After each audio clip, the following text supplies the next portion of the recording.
Bear down, Chicago Bears fans. DJ Moore has been extended with a 4-year, $110 million contract.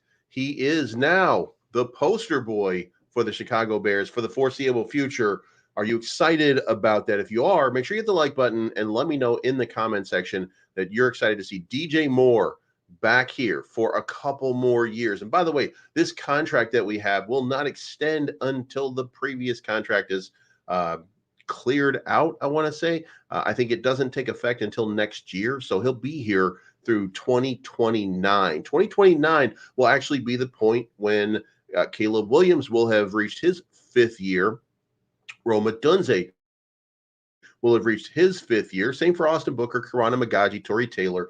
So there'll be a lot of support that Caleb Williams is going to have for the next few years to run this Chicago Bears offense. And hopefully we are looking at the dawning of something spectacular. By the way, I do want to say that there was I want to say it was called the Viking Times for the Minnesota Vikings. And their headline was, I think their headline was Chicago Bears extend player who never even made Pro Bowl. That's what you got out of the Minnesota Vikings, who, by the way, would be super excited to have somebody like DJ Moore on their team opposite Justin Jefferson. So I think it's a little sour grapes in that regard, and they're mad because this team is on the come up. They're on the way down. They lost their starting quarterback. They've got Mong the Destroyer with his weird looking head as their quarterback. Joshua Dobbs, I think his name was. Doesn't he look like he's should have like a top knot or something like that, and be destroying like the Great Wall of China, something like that? God damn, that guy's got a big head.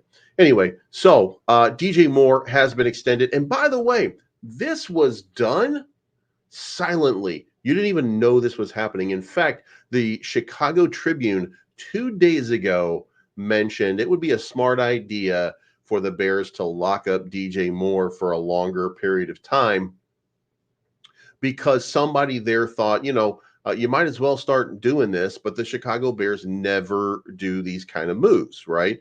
This is the first time they've locked up somebody with 2 years left on their current deal. It's just a weird sort of thing that had happened here. Anyway, Moore and the Bears agreed to a 4-year, $110 million extension with $82.6 million guaranteed.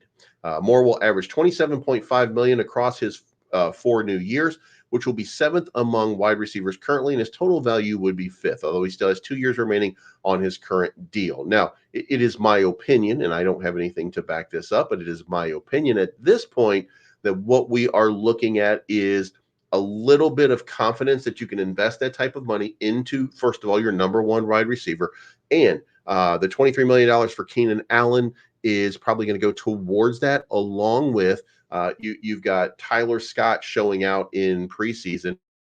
So this tells me Keenan Allen will not be here very long, that this is a 1-year deal, because you just can't pay the amount of money that it would take for a Keenan Allen, for Montez Sweat, for DJ Moore, Tremaine Edmonds. It's just way too much. So we've got Keenan Allen on a rental at this point, unless Keenan Allen gets real conservative about the numbers that he would be looking for. And look, if he's in demand, there's no chance that he sticks with the Chicago Bears. First chance he gets, he's probably going to be on the outs. It would make more sense for him to do that than it would make sense for him not to do that. So, it just looks like we're probably, again, we're just kind of on a rental agreement right now with Keenan Allen, but DJ Moore now signed for an extended period of time. The signing signifies the Bears' confidence in Moore and how that portends to aiding the maturation of quarterback Caleb Williams.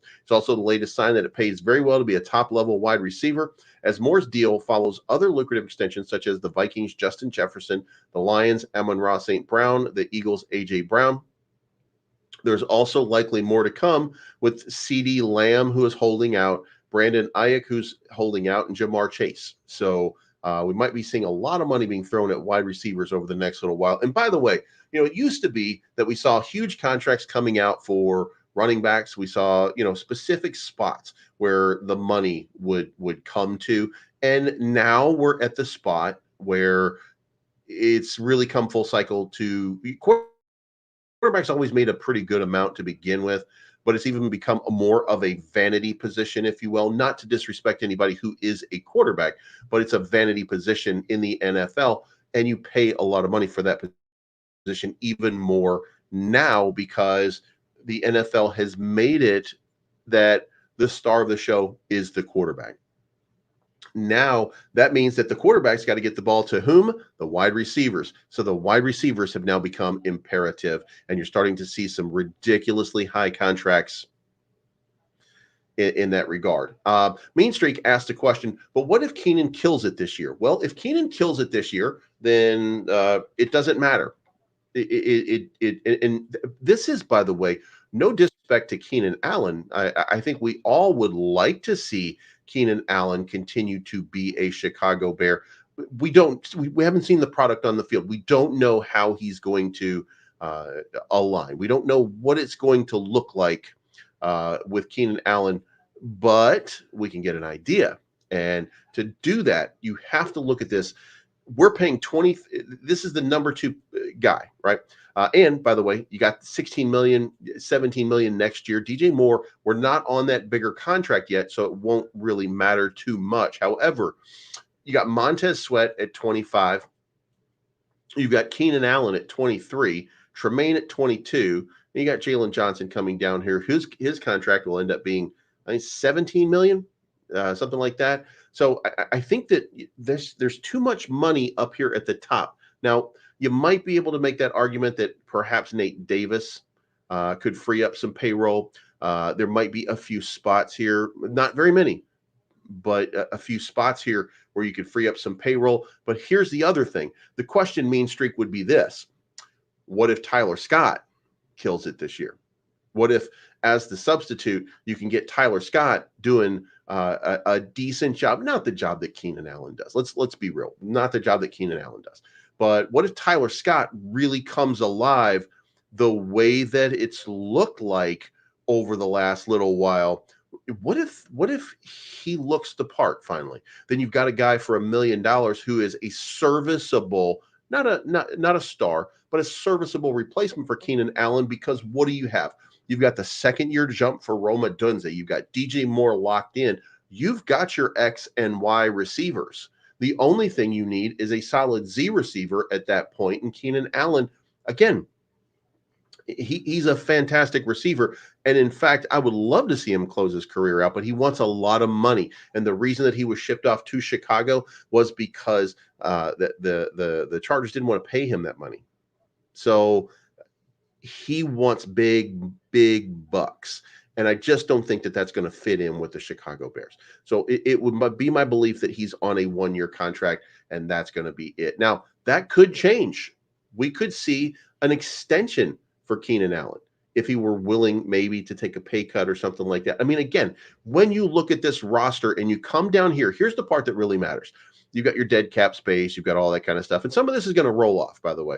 So, but what you have right now is this is the 51 cap right now. You've got $11 million that's available. And the salary cap probably goes up just a little bit. Right now it's 248 million. I think the cap is 260 this year. If it goes up to 280 or something like that, there's a possibility. The only person you got to look at the number of years and stuff like that. And, who do you have on this roster that you're going to have to re-sign? That, I guess, would be the question. Khalil Herbert, you got to do something with him. But after that, maybe Braxton Jones, you know what I mean? But nobody really, there's nobody really out here who's major, that's not going to be under contract for an extended period of time. With a huge need. We've already re-signed Cole Kmet for an extended period of time. We've already got these people locked up and into these contracts. The last year of each one of these contracts, as you go down this list, and as you start to look, then you really find that Um, Khalil Herbert is done in 2025. DeAndre Carter in 2025. Patrick Scales, but you just re-signed Patrick Scales, right? It's a 1-year deal. I thought he signed a 3-year deal though. Doesn't make sense to me. Anyway, Kari Blasingame, Mercedes Lewis, Amon Magba. You know who the hell I'm talking about. Travis Homer, Tevin Jenkins. I mean, you might have to re-sign Tevin Jenkins. Larry Borum. But I don't know. I don't know what we do with Tevin Jenkins.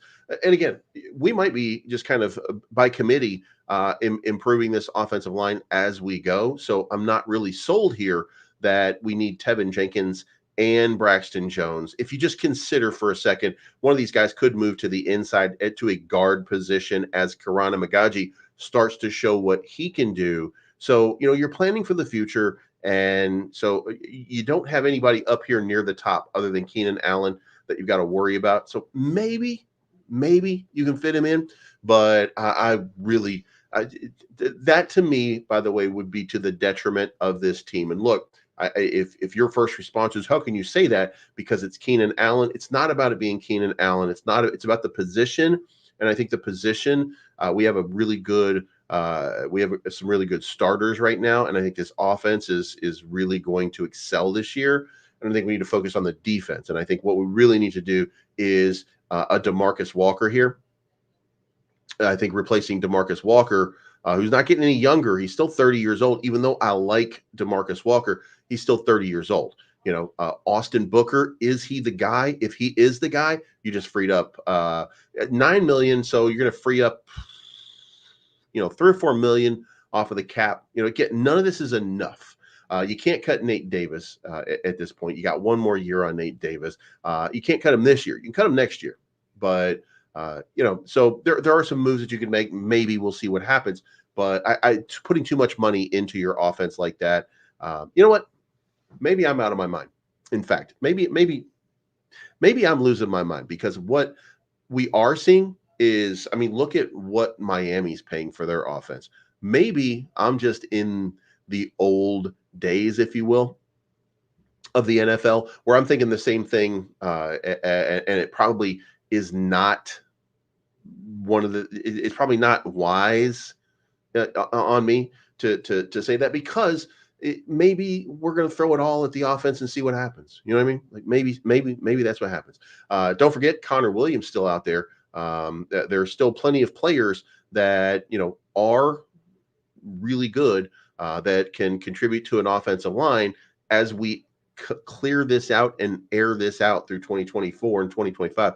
Maybe, just maybe, we'll see some big moves coming soon. So anyway, let's get back to it. DJ Moore has been extended, and there is a stat here that tells you, what is the reason? Why would we put so much into, as the Vikings say, someone who's never made a Pro Bowl?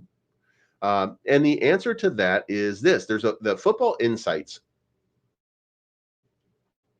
The 27-year-old receiver has put himself in some very elite company with his play. Among receivers who have run a minimum of 3,000 routes since 2006, Moore is one of just 20 receivers to average more than 2.0 yards per route run, a stat typically used by Pro Football Focus